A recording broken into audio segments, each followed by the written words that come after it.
वाह क्या सीन है।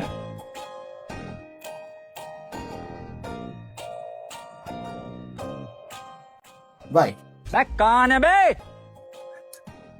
বহুতক্ষণ চিন্তা ভাবনা করে একটা জিনিস বুঝতে পারলাম, ভাবিরে দিয়ে বাড়ি আর রান্না বাড়া করানো যাবে না। উনি যা রাঁধে ও খাওয়া যায় না, বিষ মনে হয় ডাইরেক্ট। এই জন্য রান্না বাড়ার জন্য আলাদা একটা লোক রাখা লাগে। মানে 10 মিনিট আগে তুই যে জসিমরে চড়ালি, চড়াই আইসে এবার খার কথা করছিস। আচ্ছা জসিম যাই হোক জেরামেরই হোক, সে তো মাঠে নেমে রাজনীতি করে, তারা কি চড়ানো তো ঠিক হয়েছে? হ্যাঁ আচ্ছা তুই জসিমরে চড়াইছিস রে, তোর কোনো টেনশন আসছে না, কোনো চিন্তা আসছে না? হ্যাঁ আরে ভাই তাই এ নিয়ে এত চিন্তা করার কি আছে? চরটা তো আর আমি ইসেরে তারা দিইনি। ইসেরে যদি দিতাম তাহলে তো চর দিতাম না, তাহলে তো ডাইরেক্ট দিতাম ঘুষি। অবশ্য ভুল করে যদি চরটা আগে ভাগে লাগে না যেত, তাহলে ঘুষি একটা দিয়েই ফেলাতাম। আজরাইল কি সিনে না দেটু উঠে পাই দি। अच्छा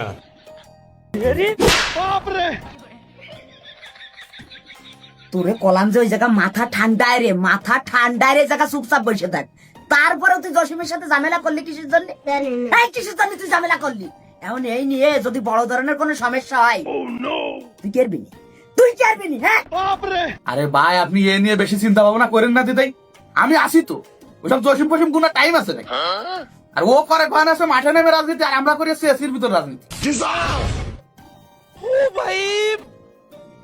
এই আমরা বলতে আবার এই জায়গা কি? হ্যাঁ এসির ভিতর রাজনীতি করি আমি, তুই না। আমার ভুল হচ্ছে। জসিমরে চড়াবো আমি, তুই চড়ালি কিসের জন্য? কোন কারণে তুই চড়ালি? এই কথার উত্তরটা তুই আমার দে। আরে ভাই তা দেখলেন না আপনার সামনে কিরাম বিয়াদবি হচ্ছিল? ওর তো ঘুষই নিয়ে কপাল ভালো, শুধুমাত্র আপনার কথা চিন্তা করে ওর অল্পের পথে ছেড়ে দিই। নালে আপনি যদি খালি একবার কথা যে ধর সাইড দিয়ে জায়গায় পাঠায় ফেলাতাম। না তা তো আমি আগের থেকে জানতাম রে মদন, তোর নিয়ে আমার বড় ধরনের একটা বিপদ হবে। এ ঠিক সেই বিপদটাই আমি পড়ে দিলাম। কি কব তোরে? ও হ্যাঁ তবে শোন, জসিমের ছেলে পেলে বর্তমান কালাম খুব মায়ের মুখী ব্যাটসম্যান হিসেবে রয়েছে। তোরা জিতাই পাবে না, সীতাই কালাম তোরা আলোয় ফেলবে না, সাবধানে থাইস। তবে আরেকটা কথা শোন, যত যাই হয়ে যাক আমি চাই আসছে শান্তি, কোনো বেজাল কাঞ্জাল না। দ্বিতীয়বার কোন ছেলে পেলের সাথে বেজাল কাঞ্জাল করবি না, মায়ের ধরে লাইনে যাবি না, কথাটা তোলা মাথায় সেভ করে রাখিস।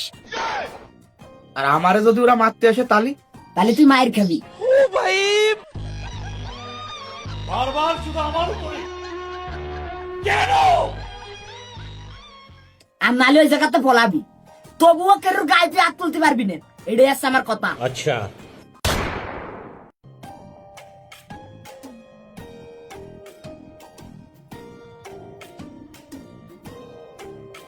वाह क्या सीन है।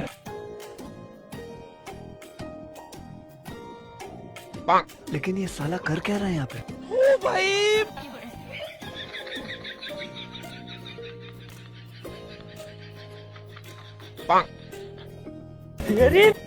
खत्म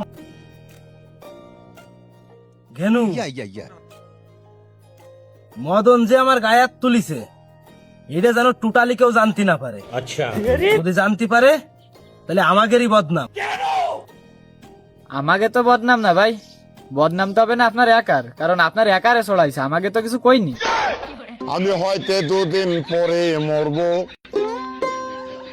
আগে মরলে কি আমার ভুল হয়েছে, ক্ষমা করে দেন। না ভাই বুঝতে পারিছি, সমস্যা নাই, কেউ জানতে পারবে না না ভাই। अच्छा মদন কাজটা তুই ঠিক করিসনি, আমার গায়ে হাত দিয়ে যথেষ্ট অন্যায় করেছিস তুই, এর ফল তোর ভোগ করাই লাগবে।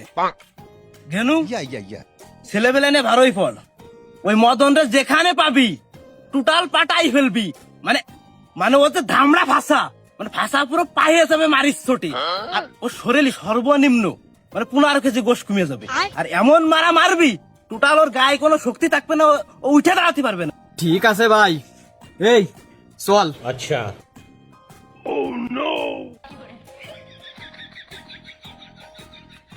কিন্তু ভাই মদন যদি উল্টো আমাদেরই কইসে ছেড়ে দেয়, আমাকে গায়ে যদি উঠে দাঁড়ানোর বল না থে, তাহলে আমরা বাড়ি ফিরে আসবানি কে রে?